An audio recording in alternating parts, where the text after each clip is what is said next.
Hi there, traders. This is Brad Gilbert with FX Market Insight for Monday, the 29th of March. All right, now as we come into the week, I understand it's going to be a short week. We've got Good Friday, Easter Monday coming up. So that Easter break, it's going to really condense the week. And also just be careful. I'll show you the calendar in a minute, but we've got non-farm payrolls on Good Friday. It's going to be pretty loose, especially with there's probably only a quarter of the liquidity in the market. So we'll have to see how that plays out. Now, just having a look at where we finished up Friday. Now, no major change in the data. Like there's a bit of mixed data here out of the US. University of Michigan sentiment numbers a little bit better. PCE price index slightly off, and personal income was down. Though that's one of those things, and it didn't really impact the dollar. You can see the dollar index here just cruising sideways without too much fanfare. But what sort of did come into play, and I was looking at this on last Thursday, Friday, the German IFO business numbers. I think they're the best numbers in 2 years.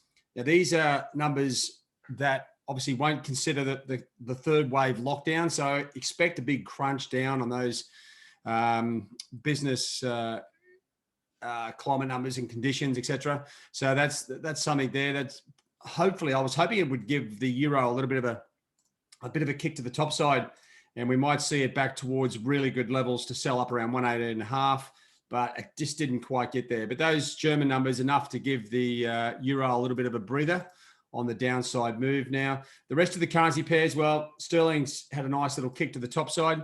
The you get the same old news, right? Whether it's the vaccine issue, potential growth and all these sorts of things. It's just a very upbeat scenario in the UK, and that is very fickle, right? I've been saying that sterling could keep going down like 3 or 4 or 5 cents. It's come down a couple, but I think it's still got more work to do on the downside. Just this little bit of a breather in the dollar. The dollar strength is, slowing things down. The Aussie had enough to just jump up to 76.5. Once again, looks like some stop losses triggered.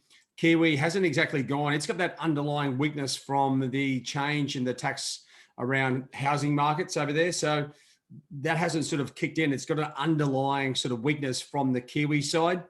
The dollar isn't exactly falling, so it's sort of settled down itself. And you can see oil, sort of dollar CAD, oil's back above $60. So it's sort of just dancing around sort of 60, 61 up to down to sort of 59. That's sort of confusing the dollar CAD market somewhat. And there wasn't any sort of major changes in the Canadian data. Dollar yen popped up. I think it was almost 2-year highs I was sort of seeing there, or close to it.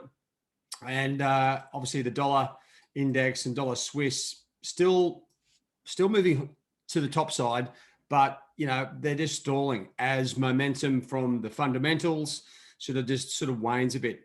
So what we're going to look at this week, there's a few things, right? So let me just get you back on the right screen. Just have a look at the data, right, that's coming out now. We are seeing the macro data sort of impact, but just keep an eye on as you go through the week. Now it's probably Tuesday. We've got some housing numbers, the S&P Case-Shiller numbers there as well on Tuesday. So keep an eye on that. Could give us some sort of like inkling of a direction for the US dollar. But really the main thing that's coming out sort of really kicks off on Wednesday, but don't forget we've got Good Friday. So it's, as I said, it's going to be pretty condensed. Wednesday, there's a bunch of things coming out. Obviously Euro CPI, probably not that important just now, but I tell you what, with Euro going down, weak numbers supports the downside move. And that's where we could get a bit of a move. Strong numbers, maybe a slight retracement, but I think we're going to see sellers above. Sterling GDP numbers, some nationwide house price index as well. Canadian GDP, dollar CAD's a little bit all over the place. I don't know how effective that data is going to be or how impacting it will be. And we've got to keep an eye on the oil, right? These crude oil inventories. Obviously, the situation in the Suez Canal could start to impact the markets if that blockage is lasting another week or two.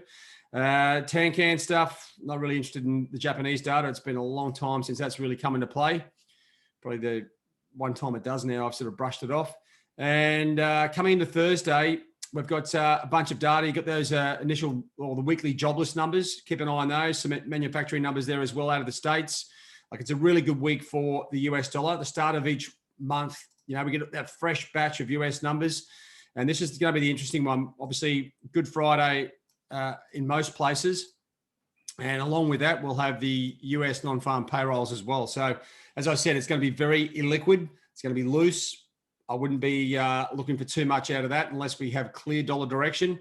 The other thing is, just note there's going to be up to a 6-day swap roll this week. So if you're trading, regardless of which broker you're with, when it gets into Thursday, the 2-day roll for spot, most people probably don't even understand this, but the spot transaction, say for Forex, is a 2-day roll.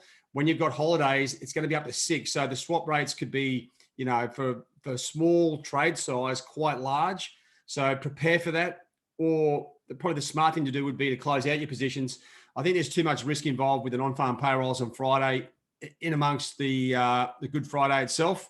This is like a very high risk situation. You throw some geopolitical news on top of that, you're going to get massive volatility. Anyway, it's going to be interesting to see how that plays out. Let me just see what else we got.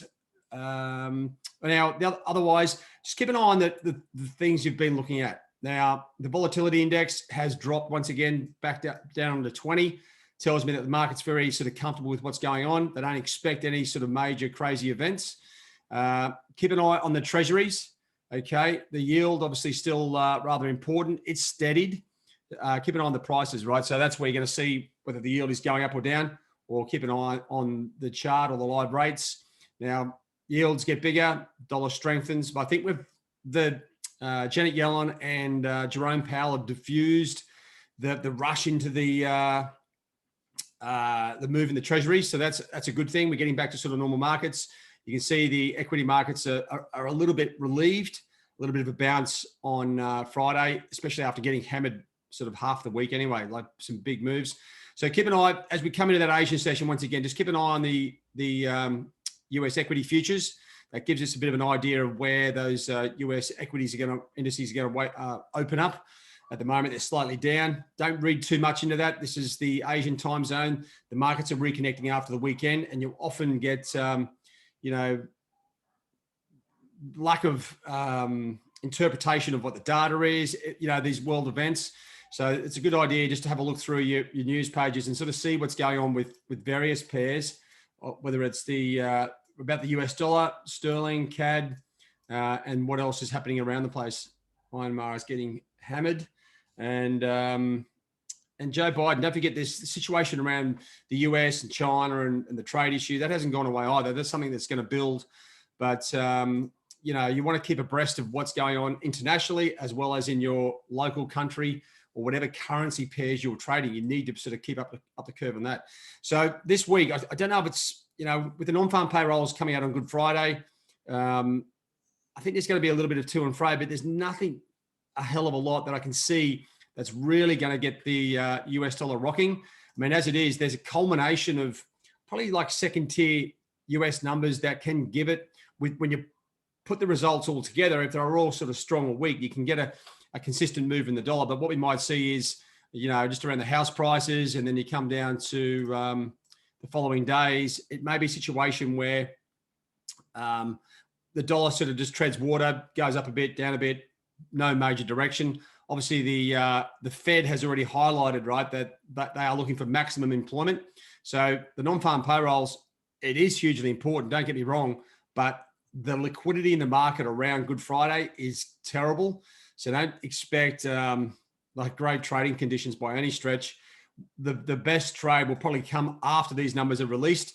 If we get a clearer signal across all the data there, we'll have clear dollar direction, hopefully for the coming week or two. So that's the best trading opportunity. High risk on the release.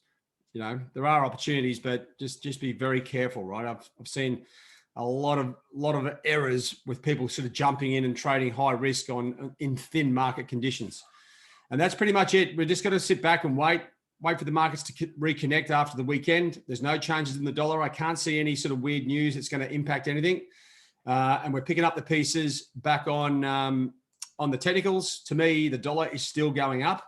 This is a bit of those lulls in the trend. If anything, you're still looking to get long on dips in the dollar, looking for that to go up. and still looking to get short these other pairs. Now, obviously, Euro's got a clear level up above 118.50 there. Sterling's a bit trickier, and Aussie's sort of, pushing through that level as well. So there's a bit of, might want to wait and see what the Aussie and Sterling do. Kiwi, well, market's short. We've got a couple of levels here to work with on the top side. That could be pretty interesting as we go through Monday, Tuesday as well. So keep an eye on that. And that's pretty much it, guys. It's one of those early weeks. I'll be off actually from tomorrow. So we'll give you an update tomorrow on what's happening in the markets. But other than that, it's going to be, I'll be offline until probably Easter Monday. So it's, you're going to be doing it all by yourself. All right.